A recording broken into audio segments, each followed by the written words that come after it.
Je vais vous parler un peu de ma vie avec Viedma et Pacheco et surtout le problème de la traduction et les problèmes qui se sont présentés à moi pendant ces années d'enfer. Avant de commencer, je voudrais déjà m'intéresser aux documents qu'on va traiter. Parce que si on veut traduire, il faut traduire à partir de quelle source, d'accord? Donc je vous ai mis plein d'images parce que c'est sympa. On peut traduire à partir de différentes sources qu'on aura trouvées.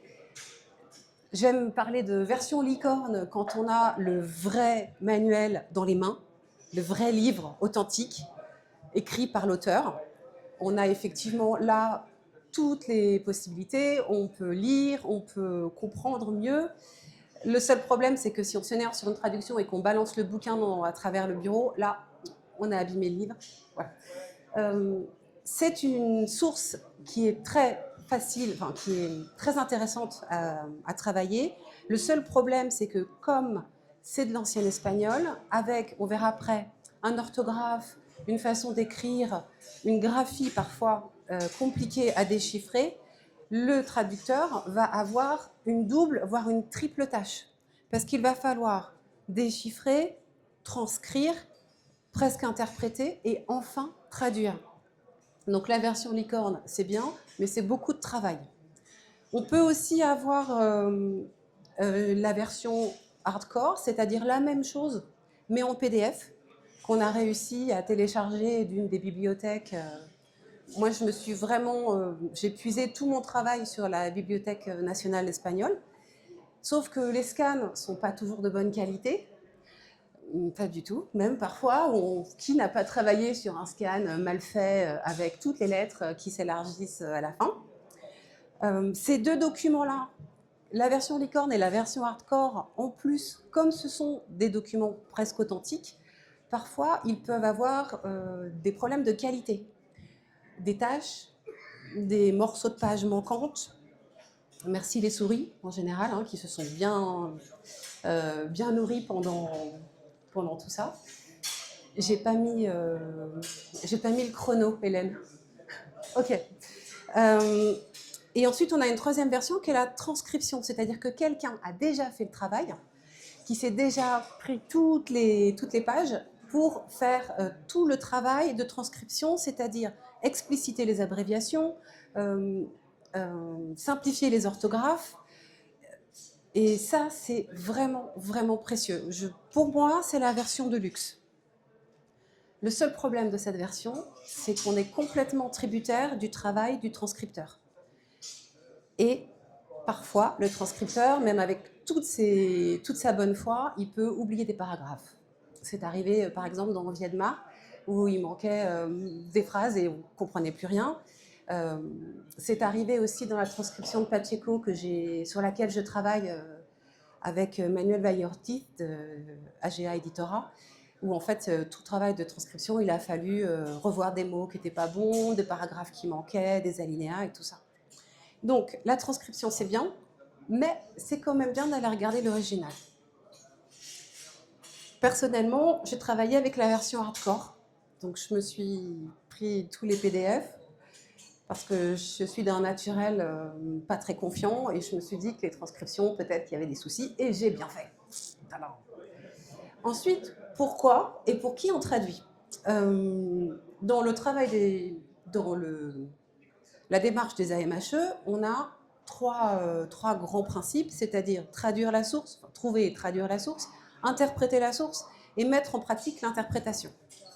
Donc nous, traducteurs, nous sommes les chevilles des AMHE. Grâce à nous, vous pouvez ensuite avoir accès aux maîtres d'armes que vous voulez. Pas de pression. Donc, il va falloir qu'on ait on a tout ça sur les épaules pour pouvoir ensuite mettre à disposition tout ce travail pour les gens qui veulent ensuite animer des ateliers. On a aussi des curieux qui veulent juste voir comment les gens de l'époque s'exprimaient. Ensuite, comment on va traduire quel type de traduction choisir? Quand j'ai commencé la traduction, de Viedma, je connaissais absolument rien du tout à la destreza. Donc, comme moi je suis à la base professeur d'espagnol et que j'ai fait mes études à Paris 4 Sorbonne, où j'espère qu'il n'y a pas de prof de Paris 4 Sorbonne, où les enseignements sont un peu poussiéreux. On a vraiment mangé du siècle d'or, la période de Pacheco, et donc on faisait de la version classique. Et donc quand j'ai eu Viedma, je me suis dit tiens, je vais faire de la version classique. Donc j'ai commencé à essayer de faire des phrases comme au XVIIe siècle français, en essayant de trouver les bons mots qui allaient bien. Et en fait, je n'ai pas trop les compétences, c'était pas très très bon. Et je me suis dit, oui, mais ça, c'est pas très intéressant finalement pour une personne qui a juste besoin des informations. Alors oui, je me fais mousser, c'est bien ce que je fais, mais c'est pas vraiment dans l'idée de transmission, c'est plus dans l'idée de regarder comme je suis bonne à traduire. Ensuite, on a la version proche du texte, et c'est ce que j'ai fait avec Viedma, avec plus ou moins de succès. Et c'est ce que j'essaye de faire aussi avec Pacheco, avec aussi plus ou moins de succès. C'est-à-dire que je vais garder le texte d'origine en simplifiant certaines expressions, pas trop, mais en gardant tout ce qui va être les phrases, presque les longueurs de phrases et les mots vraiment anciens. Soit je trouve l'équivalent français, soit je vais mettre une explicitation. Vous avez aussi la version pragmatique où là on va s'intéresser que à la technique donnée. Si je fais ça avec Pacheco, son Grandezas de la Espada, qui fait 635 pages, il est réduit à 200. Hein, parce que qu'est-ce qui parle de tout le reste? Donc j'ai été tentée, je ne l'ai pas fait. Et après, vous avez la version laconique, où là, vous faites juste sujet, verbe, complément sur toutes les techniques, et c'est tout. J'ai été très tentée aussi, mais je trouve que c'était dénaturé, c'était un peu dénaturé la parole du maître. D'accord. Traduire, oui, mais avec quoi? Donc là, vous avez les premières pages de tous les dictionnaires que j'ai réussi à télécharger sur Internet, français-espagnol. Je vais peut-être pas vous faire la liste de tous, ça sera peut-être un peu fastidieux. Juste savoir que vous avez le premier qui va dater de 1565, qui est un petit répertoire qui a été fait pour la 5e épouse de Charles Quint, qui était française, quand elle est venue à la cour espagnole. Et là, c'est plutôt des expressions avec l'équivalent espagnol. Enfin, c'est le guide de survie de la reine qui vient dans un endroit étranger, quoi. Ensuite, vous aviez un autre qui a vraiment eu dans notre dictionnaire, qui a été fait par un Belge qui s'appelle, alors je vais essayer de prononcer, Heinrich Onkes, en 1598. Il a été fait à Bruxelles parce que le seigneur de Bruxelles se mariait avec la fille de Charles Quint, et donc la cour de Bruxelles allait devenir espagnole. En tout cas, il était de bon ton de savoir parler l'ancien castillan. Donc il a fait pareil un dictionnaire français, espagnol et latin ou italien. C'est pas facile d'utiliser ce dictionnaire-là parce qu'en fait il est en 3 colonnes et il est par entrée française. C'est un peu dommage parce que moi je fais pas du français vers l'espagnol mais de l'espagnol vers le français. Donc j'ai laissé tomber. Et après on a Jean Palais qui a été hispanisé en Juan Palette de 1604, où là on commence à avoir un vrai dictionnaire avec des entrées intéressantes. L'avantage, c'est que c'est la même époque que Pacheco, puisqu'il a écrit Grandezas en 1600. Enfin, il a publié en 1600, je pense qu'il a commencé avant. C'est intéressant, mais c'est hyper lacunaire, donc un peu compliqué. Donc je me suis plutôt rabattue sur Houdin, César Houdin, qui lui a fait un dictionnaire en 1607. Alors en fait, il faut savoir que César Houdin, il a pris le dictionnaire de Jean Palais et il a juste rajouté des trucs. D'accord? Donc c'est un plagiat total. Sauf qu'il a passé sa vie à faire des procès en plagiat à tous les autres qui voulaient faire pareil que lui, avec d'autres dictionnaires. Donc celui-là est intéressant, mais il est encore pas assez complet. Et finalement, le plus intéressant, ça va être un de 1780, donc on est super tardif par rapport à Pacheco, par Claude-Marie Gattel. Mais l'intéressant, c'est qu'il va à la fois traduire et donner des informations de civilisation et un peu d'historique. Et on va avoir par exemple un mot et toutes ses acceptions. Et ça, vraiment, pour tous les gens qui veulent traduire, c'est une petite mine d'or, je le conseille. Je ne sais pas où est Nicolas, mais voilà. C'est vraiment très intéressant. Si quelqu'un a besoin du PDF, je peux le... Voilà. Et même tout cela, si vous les voulez, je peux les donner après. Voilà, je peux faire du deal des dictionnaires. Ok, donc les dictionnaires, c'est bien. Moi, je suis partie à partir des PDF en version hardcore, donc vous imaginez bien que là aussi, j'ai continué en version hardcore et j'ai fait avec les dictionnaires et ma tête. Et c'est tout. Mais Internet existe, d'accord? Donc, j'ai aussi utilisé un super site qui s'appelle wordreference.com. C'est l'ami des traducteurs, parce que vous avez, bon, c'est de l'espagnol moderne, mais vous avez toutes les définitions, et il y a un forum de traducteurs. C'est-à-dire que si vous avez des questions à poser, vous pouvez les poser à la communauté, et vous allez pouvoir être 10 ou 15 cerveaux à se creuser la tête sur une phrase. Et ils sont super sympas, donc je conseille vraiment ce site-là. J'ai essayé les traducteurs en ligne uniquement pour cette conférence. Je me suis dit, allez, j'essaye. Avec Google, j'ai beaucoup rigolé. Google Traduction ou Reverso ou DeepL, c'est assez marrant, j'avoue. Et avant-hier, j'ai essayé ChatGPT. Voilà. Et j'ai un peu pleuré. Parce que ChatGPT a fait beaucoup de progrès. Donc, ce qu'il propose est vraiment pas mal. Sauf que, on verra après, quand même, il faut une lecture avertie, parce que vous avez des belles phrases qui sont bien traduites, sauf que si vous vous intéressez après, si vous relisez ce qu'a dit l'auteur et que vous regardez ce qu'a mis ChatGPT, il ne comprend rien à la destreza. Donc, parfois, c'est vraiment bancal, voire faux. Voilà, je crois que c'est tout. Donc, moi, j'ai traduit ces deux auteurs. J'ai traduit Viedma, on n'a pas de portrait et pas d'infos sur lui, en fait, et Pacheco. Je tourne ma page. Donc Pacheco de Narvaez, tristement célèbre. On est sur 1560-1640. Il était très connu dans la cour espagnole. Il a été le maître d'armes de Philippe IV et il a dédié tous ses livres à Philippe III, son papa. Donc tous ses écrits sont extrêmement précieux. C'est ça qu'il faut savoir. C'est pas un manuel comme pour Viedma, c'est vraiment extrêmement précieux, c'est empilé, on en parlera après.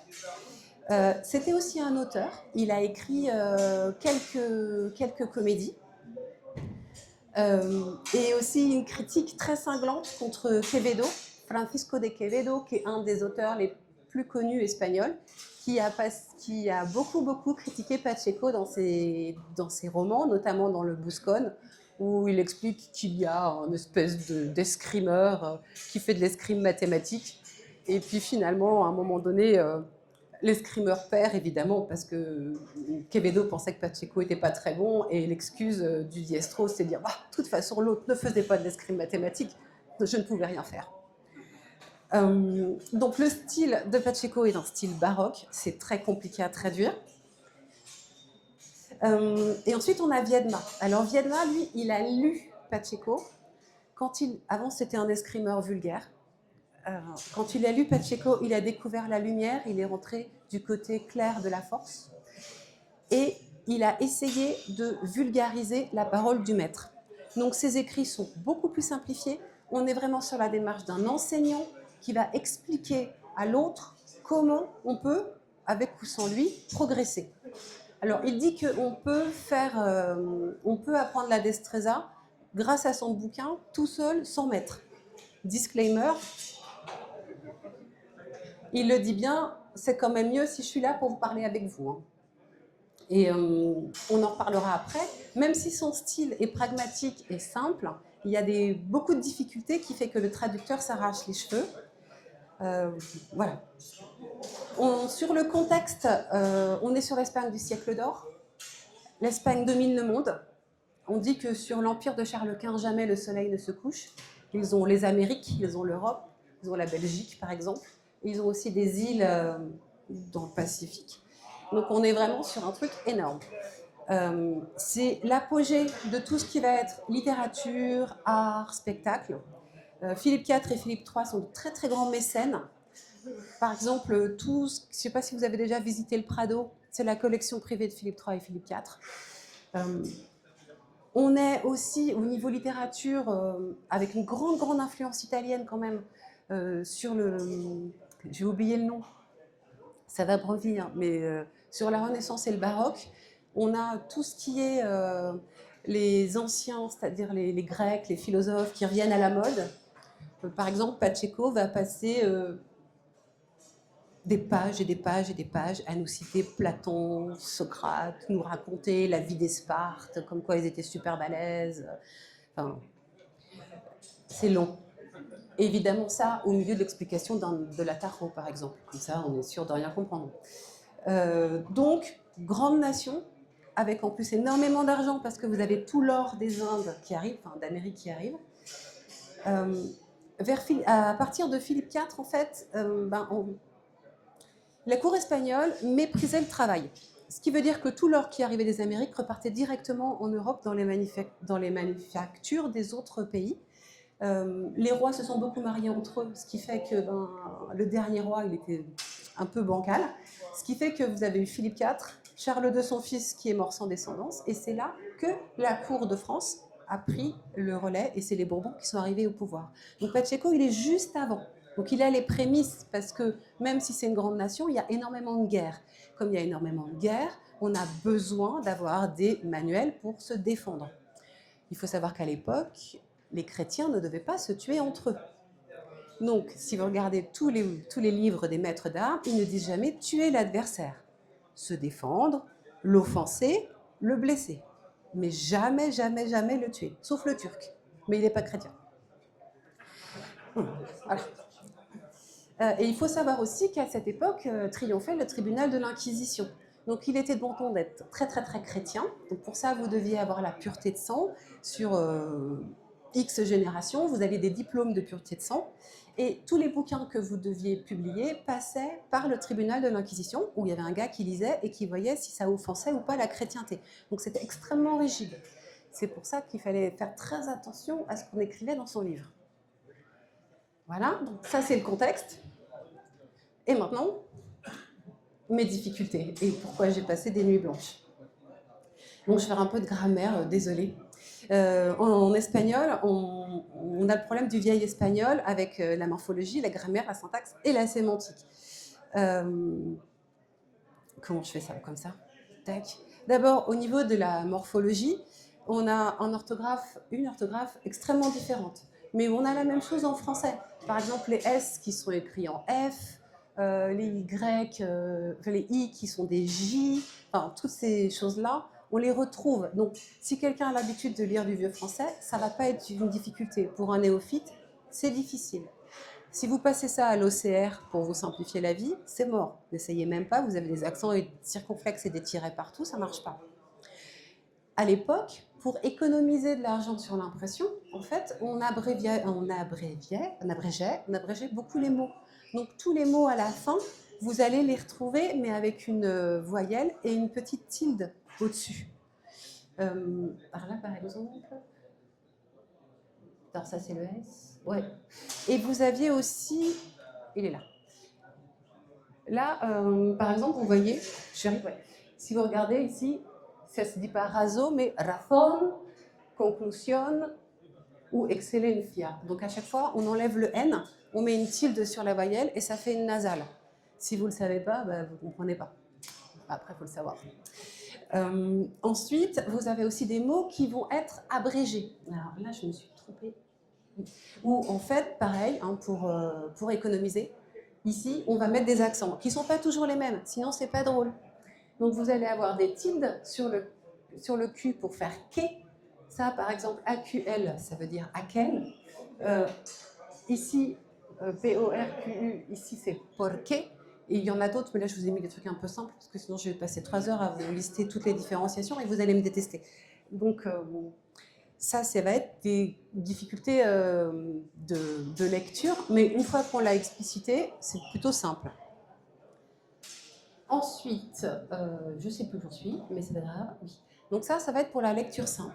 Ensuite, vous avez les difficultés du vieil espagnol, c'est-à-dire la grammaire, qui sont à peu près les mêmes choses presque les mêmes choses qu'en espagnol moderne. Il faut savoir qu'en espagnol, on ne met pas les sujets.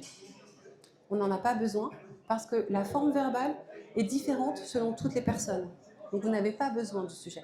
Si vous mettez le sujet, c'est juste pour insister. Donc là, par exemple, j'ai mis digo, je dis, et ça fait digo, dices, dice, decimos, decis, dicen. Vous voyez que toutes les personnes sont différentes. Pas de problème. Si vous dites yo digo, ça veut dire moi je dis. Et Pacheco dit souvent yo digo dans ses textes. Un côté, je suis la parole du maître. Écoute-moi quand même, disciple. Ensuite, vous avez l'enclise. Alors l'enclise, c'est un truc en français qu'on a du mal à comprendre. En tant que prof d'espagnol, mes élèves galèrent toujours dessus. C'est qu'en fait, le pronom personnel ou le pronom, on va le coller à la fin du verbe. En espagnol moderne, c'est uniquement pour l'infinitif. En espagnol ancien, c'est pour tous les verbes.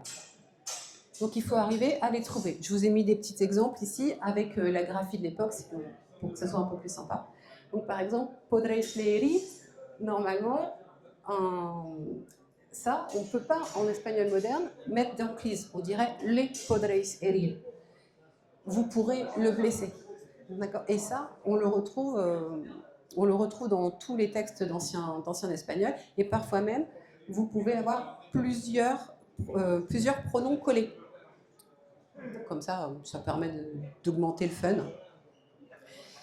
J'essaye de faire vite. Ensuite, vous avez la difficulté du vieil espagnol, la syntaxe. Et là, autant Viedma, ça va, mais Pacheco... Donc, je vous ai mis toujours le même petit extrait. Et c'est dommage, vous êtes un peu loin. Je vous aurais bien demandé d'aller me chercher le point. Parce que vous savez qu'une phrase a une majuscule et un point. Il n'y en a pas. Et il n'y en a pas. Et en fait, le point pour ce morceau-là, il est au milieu de la page suivante. Oui, alors il y a des virgules, sauf que les virgules, normalement en français, c'est des unités de sens. Là, non. Et parfois, vous avez une virgule juste après le verbe, entre le sujet et le verbe. Donc, c'est un peu tendu, mais on y arrive. Ce qui est bien quand même, c'est que vous repérerez qu'il y a plein de 2 points. Okay, les 2 points, ça ne veut pas dire que c'est une réponse à une question. En fait, à l'époque, c'est une respiration. Donc, ça peut aider le traducteur en disant « Ah, bah, s'il y a une respiration là, peut-être que je peux mettre un point, moi, ici. » Parfois, ça marche et parfois, ça ne marche pas.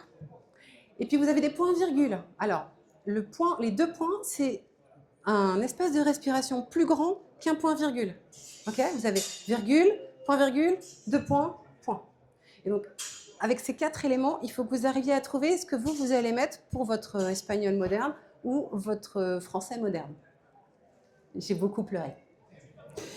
Voilà. Ensuite, dans la syntaxe, vous avez un truc qui est vraiment caractéristique du siècle d'or, c'est l'hyperbate. Alors, qu'est-ce que c'est un hyperbate? C'est quand vous allez changer les compléments de place pour pouvoir mettre en avant quelque chose. Nous, on fait sujet, verbe, complément. Là, vous pouvez avoir, par exemple, complément, sujet, complément, verbe, recomplément, ou vous pouvez avoir l'action du diestro, mais pas complète, et puis après, une considération sur ce que va faire l'adversaire, et la fin de l'action du diestro. Et donc là, qu'est-ce qu'on fait? Est-ce qu'on va, nous, traducteurs, expliciter, faire des phrases différentes pour que le lecteur puisse comprendre où sont toutes les actions du diestro et où sont toutes les actions du contraire? Ou est-ce qu'on va respecter l'hyperbate et donc faire des trucs avec des incises tout le temps? Voilà, ça a été un enfer. Et vous avez la redondance que Olivier Dupuis appelle le doublet sémantique, c'est-à-dire que Pacheco va presque systématiquement, utiliser 2 mots. Par exemple, vous vous souvenez des inconnus dans La nuit noire, noir et obscur, obscur et sombre? Voilà, ça c'est Pacheco, tout le temps. Tout le temps. Donc, c'était compliqué, mais ça ne s'arrête pas là. Ensuite, vous avez les difficultés sémantiques du vieil espagnol. Déjà, vous avez des mots tout simples qui vont changer de sens. Alors, je vous ai pris juste 3 exemples, parce que, pareil, je ne vais pas vous embêter. C'est 3 phrases. Autores graves, herir en los pechos y las partes que debe tener el diestro. Si je veux traduire ça, autores graves, vous allez dire auteur grave. Et grave, effectivement, en espagnol moderne, c'est grave. Sérieux. Important. Un auteur grave et un auteur sérieux, c'est pas pareil. Herir en los pechos en espagnol moderne, c'est la poitrine. C'est les seins des femmes. Alors, en espagnol, c'est juste, en espagnol ancien, c'est juste la poitrine. Alors, c'est pas pareil de frapper une nana dans les seins et d'attaquer à la poitrine son adversaire, d'accord? Et le dernier, las partes que debe tener diestro, partes, c'est ça qui m'intéresse, c'est partie, en français, dans toutes les acceptions de partie, d'accord? On parle beaucoup de, surtout quand c'est au pluriel comme ça va être les parties intimes. Je ne suis pas sûre que Pacheco était en train de parler des parties intimes du diestro quand il était en train de le traduire. Il a beaucoup traduit toutes les qualités, tout ce à quoi devait ressembler un diestro. Je peux peut-être faire une conférence là-dessus un jour. Ici, on parle en fait partes au 17 et 16e siècle, ce sont les qualités. Donc les qualités que devait avoir le diestro. Et ça, par exemple, ChatGPT, eh ben, il ne le sait pas. Alors ça peut être rigolo. Voilà. Donc les parties que doit avoir le diestro. Ok. Ensuite, je voulais parler de vocabulaire spécifique à la discipline. Qu'est-ce qu'on en fait? Parce que c'est ça la question. Est-ce qu'on les traduit ou est-ce qu'on ne les traduit pas? Quand j'ai commencé à traduire Viedma, je me suis dit, allez, je traduis tout. Et j'ai trouvé un équivalent sur tout. Affirmar, c'est... Ça passe pas en entier, bon, c'est pas grave. Affirmar, c'est, en termes d'escrime, je vous ai mis la définition de Covarrubias. En fait, ça veut juste dire attendre dans n'importe quelle position, dans n'importe quel angle, que l'attaquant attaque. De Covarrubias dit qu'en fait, c'est juste attendre avec la pointe dirigée vers l'adversaire. Et c'est tout. Comment je traduis ça? Se mettre en garde, s'affirmer, se positionner, se placer. Surtout que si vous lisez Carranza, Carranza dit qu'il n'y a pas de garde en destreza. Question. Je vous laisse. Ensuite, atajo. Atajo. Compliqué, atajo. Alors, dans l'escrime, c'est la posture, c'est la position de l'épée qui va, sur l'autre épée, en fait, l'empêcher de faire une attaque. D'accord? En général, on est pour ensuite... Voilà. Et comment je vais traduire Atajo? Si je regarde Atajo dans les dictionnaires bilingues, on va avoir, pareil, soit dans Gattel, il va dire c'est un terme d'escrime pour empêcher une attaque et en mettre une autre. Si je regarde dans un dictionnaire moderne, c'est un raccourci. Alors, est-ce que je pose un raccourci sur l'épée de mon adversaire? Surtout que je sais qu'il y a un court raccourci en escrime allemande. Donc, si on fait de l'escrime allemande et qu'on voit un raccourci sur les... Ok. Qu'est-ce que je fais? Empêchement, peut-être? En tout cas, pas raccourci. Et ensuite, le fameux medio de proporción. Qu'est-ce que j'en fais? Alors, medio de proporción, je vous ai fait c'est le magnifique dessin que propose Viedma, que j'ai décalqué honteusement. C'est la distance qu'on prend entre deux adversaires pour former la blessure. D'accord? Qu'est-ce que je fais? Est-ce que je dis demi de proportion parce que medio ça veut dire demi? Est-ce que je dis milieu de proportion parce que medio ça veut dire milieu? Est-ce que je dis moyen parce que ça veut aussi dire moyen, medio? Ou alors mesure? Alors mesure pas trop parce qu'en fait c'est au féminin, c'est média. Qu'est-ce que je fais? Alors pour Viedma, j'ai opté pour milieu de proportion parce que en fait c'est en géométrie comme ça qu'ils le disent, et puis on est vraiment sur une distance de milieu. Maintenant que je suis sur Pacheco, je ne suis pas sûre que ce soit pertinent, donc j'ai fait un choix différent. Et ce que j'ai fait, c'est que j'ai fait comme dans n'importe quel manuel d'arts martiaux, en fait, j'ai gardé les mots espagnols, et à la première occurrence, en général, je mets une petite note pour s'amuser. Par exemple, estrechar, hein? Alors en fait, estrechar, étrécir, en fait. Alors, C'est pareil, pour estrechar, quand c'est juste técnica de estrechar, trata de estrechar, j'ai mis estrechar en espagnol. Par contre, quand il conjugue le verbe, qu'est-ce que je fais? Donc là, j'ai gardé étrécir, comme ça, avec une petite, parce que c'est un peu compliqué sinon. J'ai gardé tous les mots, j'ai essayé de parfois mettre des notes, mais c'était pas facile. Ensuite, on a un autre problème, c'est les idées. C'est fini? 5 minutes? Ok. Qu'est-ce que le problème, surtout avec Pacheco, parce que Viedma, il est vraiment sur du pragmatique, et le seul, comment je dire, le seul problème que j'ai avec Viedma, c'est qu'il n'aime pas les gauchers. Il a toute une partie de son livre, en fait qui est fait sur rééduquer les gauchers. Donc, qu'est-ce qu'il fait pour rééduquer les gauchers? Eh ben, il va dire à ses disciples droitiers de mettre une pâtée aux gauchers, mais vraiment misérable, et de le laisser gagner quand il utilisera la main droite. Ok? Pas mal.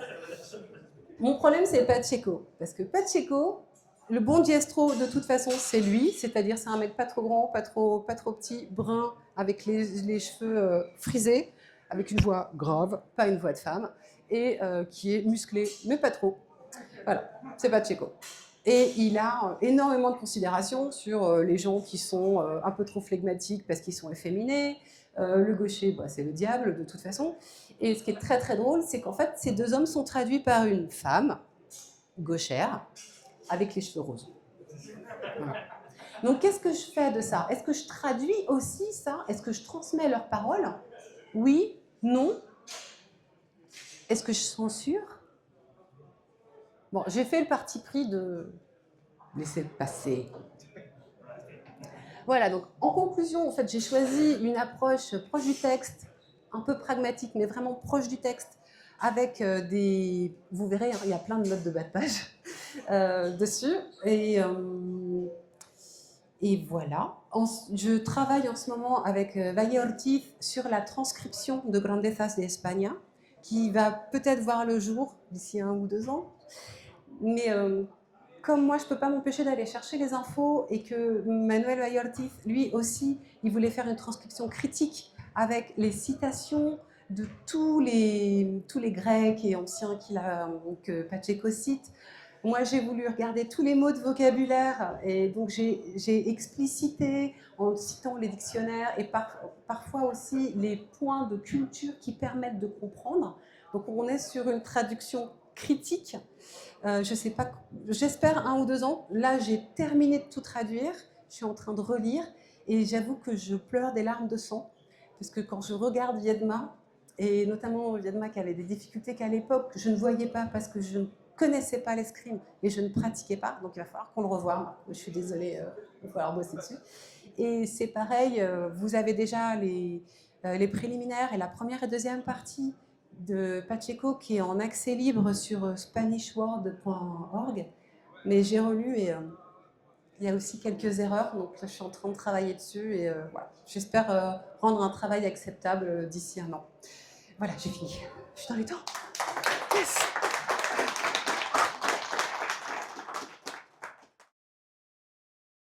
Par exemple, ouais. Et du coup, ça peut rentrer dans une sorte de liste d'intraduisibles. Quand est-ce que c'est le moment où tu te dis non, ça c'est pas possible, je peux pas traduire? Jamais. En fait, j'ai essayé de chercher les traductions de tout, j'ai remué, vraiment, je me suis remué les méninges et j'ai renoncé au moment où je me suis rendu compte que si je traduisais tout, les pratiquants ne comprendraient pas. Par exemple, quand tu vas à un stage de n'importe où, dans n'importe quelle langue, si toi, tu as appris empêchement ou étrécir, le gars, lui, il va te parler de atajo estrechar et tu ne vas pas avoir le vocabulaire technique et donc tu ne vas rien comprendre. Donc je me suis dit, bah, autant garder la même chose que pour les autres arts martiaux. Par exemple, quand j'ai fait de l'aïkido, j'apprenais le vocabulaire de l'aïkido.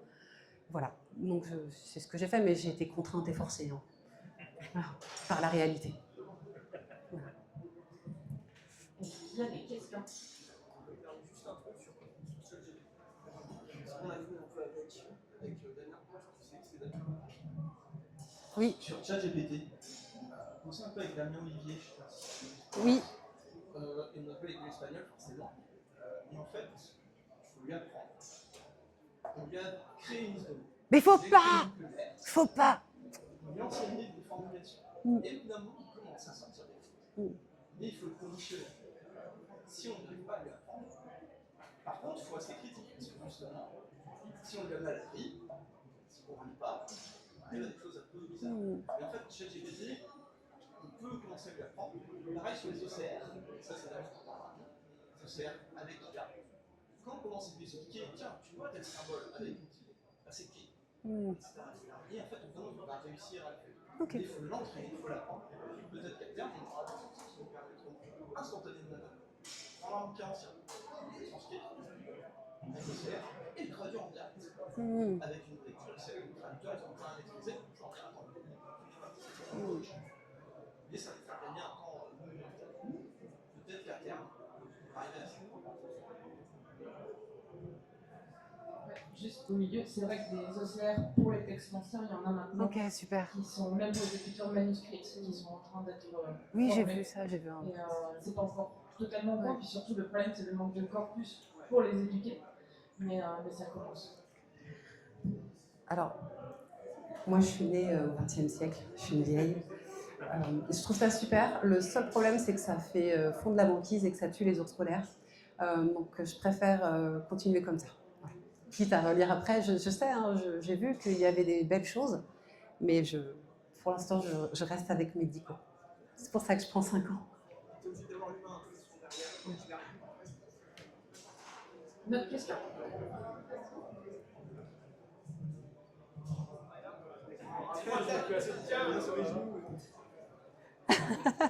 Voilà, je suis bien installé sur les jeux de Marco qui commence à jouer au dada. Je vais te remercier surtout pour ton travail de traduction.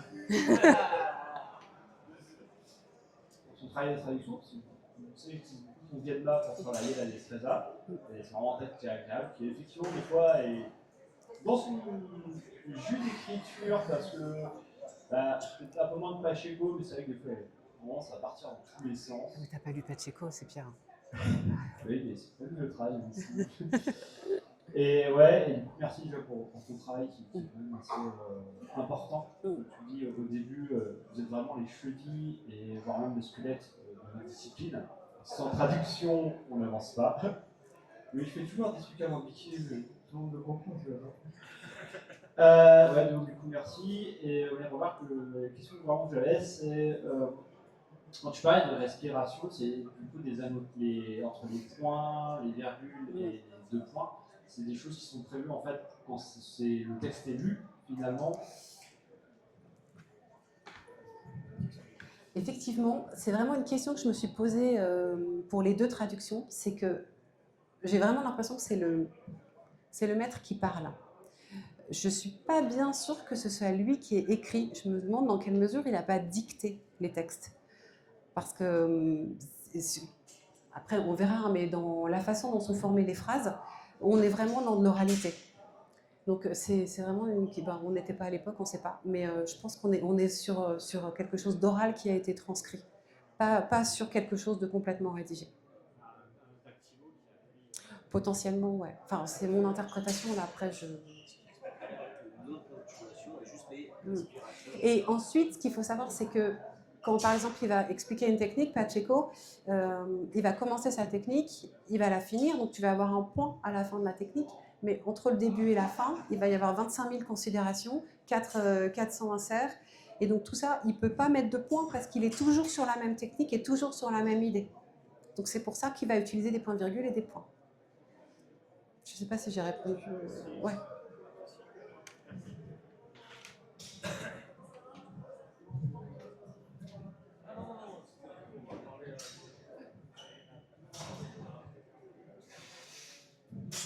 Merci pour ton présentation. Du coup, là, dans ta traduction, tu as présenté les différentes manières dont on pouvait traduire des choses très proches du texte, un peu moins un spectre. Oui. Toi, tu as choisi les choses entre pragmatique et proche du texte, mais sans aller dans les embellissements. J'ai essayé de les suivre. Comment dire, là, d'après la réponse d'avant, j'ai l'impression que tu as choisi ça parce que a priori, ça serait quelque chose de rare. Et qu'est-ce qui aurait pu te faire pencher vers une traduction beaucoup plus pragmatique, voire lacunaire d'un traité? Ou dans quelle autre source tu penserais qu'une traduction beaucoup plus pragmatique pourrait être envisagée? Alors la traduction que j'ai choisie, en fait, c'est que j'ai utilisé un français moderne, mais par contre, j'ai essayé au maximum de suivre l'idée de l'auteur. Par contre, j'ai mis des points. Voilà. Ensuite, sur la version lacunaire, par exemple, quand j'ai lu certaines traductions du même texte en anglais, c'est extrêmement simplifié, c'est-à-dire qu'il a enlevé tous les doublés sémantiques sont partis, il y a des incises qui sont parties parce qu'elles ne sont pas intéressantes, des considérations qui sont parties pour vraiment rester sur presque que le geste. Et donc ce serait ça en fait, la version lacunaire, c'est-à-dire qu'on enlève tout ce qui finalement est des fioritures et garder uniquement l'essentiel du message. Je pense que c'est pratique, mais il ne faut pas oublier que dans AMHE, on a historique dedans, et c'est intéressant de garder, je trouve, la parole du maître à l'époque. Donc j'ai essayé d'être près du texte, mais compréhensible pour, plus ou moins, sans se faire donner au cerveau, en tout cas, pour un public moderne. Parce qu'on n'a pas du tout les mêmes façons de penser, les mêmes prérequis. Je pense qu'à l'époque, écouter une phrase qui faisait 10 km, ce n'était pas un problème. Nous, maintenant, on a 30 secondes d'attention. Donc, on ne peut plus écouter une phrase de 30 km. Voilà, j'ai répondu.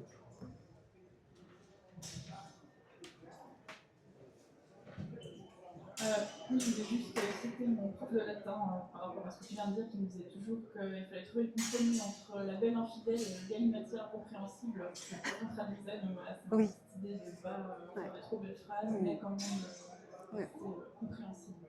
Et je voulais juste avoir une question par rapport à la distinction que tu fais entre orthographe et graphie. Parce que tu nous as décrit l'orthographe, c'est S, F. Ça, en fait, c'est plutôt la graphie. Etc. Moi, je travaille surtout au français, mais on parle d'orthographe à partir du moment où c'est normalisé, notamment par l'Académie française. Là, on parle surtout de graphie. Et donc, je voulais savoir, parce qu'en espagnol, on a cette idée de normalisation d'orthographe. Pour moi, c'est pas tout à fait la même chose. C'est simplement les normes orthographiques. Les mots en eux-mêmes, comment c'est juste qu'il faut les écrire. Donc, je ne sais pas s'il y a ça aussi en espagnol. Alors, la première grammaire espagnole, elle date de 1492. Mais en fait, 1492, c'est l'année phare pour l'Espagne. C'est la première grammaire espagnole par Nebrija. C'est la conquête, la découverte des Amériques, et c'est l'expulsion du dernier royaume morisque d'Espagne. Donc c'est pour ça que le roi catholique, 1494, Dieu est avec nous. Donc c'est la première grammaire, c'est là où on a où en fait on va sortir de l'espagnol ancien romance, qu'on appelait romance, et on va se diriger vers l'espagnol moderne. Mais en fait, à l'époque, c'est un peu comme en français, l'orthographe n'est pas fixée. L'orthographe sera fixée vers la fin du XVIIe, à peu près. Et c'est vrai que je ne suis pas une grande spécialiste, donc j'ai dit orthographe parce que pour moi c'était un mot valise, mais on va avoir de la graphie parce que les F, les S et tout ça, et puis on va avoir des mots, par exemple le mot juicio, on va le trouver écrit I, Y, U, C, O, et puis 25 pages plus loin, ce sera avec un J et sans Y, donc on ne sait pas encore, c'est pas fixé. Voilà. Après, ce n'est pas du tout ma sphère de compétence. J'ai mis orthographe parce que voilà, c'est des trucs écrits. Est-ce qu'il y a encore une question? Pitié.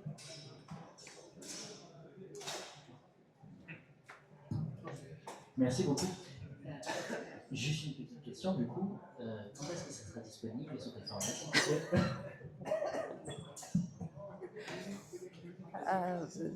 C'est la grande question. Alors, je travaille avec Manuel Valle-Ortiz, qui a une maison d'édition en Galice, AGA Editora, qui est très célèbre dans le milieu des diestros, parce qu'on est tous en train de se battre pour avoir leur bouquin. Moi, j'ai finalisé la traduction. Eux, ils sont encore sur la transcription. Il manque encore des citations d'auteurs grecs. Je crois qu'il n'arrive pas à trouver toutes les occurrences de Platon, mais on va y arriver. J'espère pouvoir finaliser toutes les corrections, peut-être dans 1 ou 2 ans. Voilà. Ils ont plein de choses encore à publier sur les Diestros, donc ils sont sur d'autres livres. Mais il avait l'air plutôt motivé quand je lui ai donné. Je lui ai dit hey, j'ai fini et tout. Il fait ah bah bon, il faut que je retravaille sur les planches avec machin. Je sais pas quand. Mais ce sera édité par AGA Editora en vrai livre. Voilà. Donc j'ai pas le droit de publier les PDF. Je suis désolée. Je peux vous donner des extraits. Mais Viedma est en accès libre sur le site de Taille des Stocks. Il est sur. Oui, KMHE aussi, ouais. Aussi. Oui, oui il est. Voilà, donc il est déjà disponible. Cherchez une source, allez sur le KMHE, vous ne la trouvez pas, vous MP les gens Voilà. Et bon, comme il y a beaucoup d'erreurs dessus, il va falloir que je retravaille sérieusement, parce qu'en Viedma, il utilise tous les verbes conjugués à la 3e personne, et ça peut être à la fois le diestro et à la fois l'opposant. Et par exemple, j'ai mon fils qui travaille sur le bouquin, du coup, ça y est, il a fait son atelier Viedma dans notre club, et parfois, il lève la main, « Maman, tu peux venir, on a un problème !» Et donc, je sors la source avec mon vieux PDF crado imprimé, et je regarde ce que j'ai traduit, je pleure, et je lui réexplique. Donc, il y a du boulot, il faut qu'on parle. Ouais. Mais appelle-moi. En fait, quand on arrive à ouais. dédier en relisant. C'est pour ça que bien lire à tête reposée quelque part.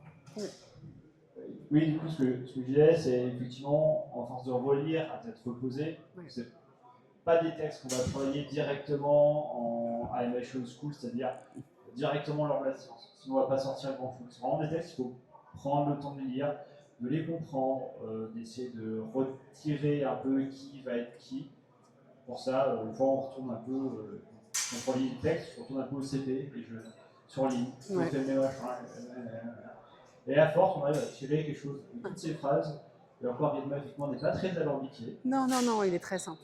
Il est prolixe des fois quand il écrit des choses inutiles. Et avec quelques conseils dedans, à droite à gauche. Oui, bon, on fera un atelier de Marco sur les gothiques si tu veux. Et ouais, mais du coup, effectivement, en force de les relire et de les rééchanger de place, petit à petit, on arrive quand même à reconstruire. Et oui, bon, voilà. Bah, en fait, je sais pas, je prends le micro, mais vous avez d'autres questions ?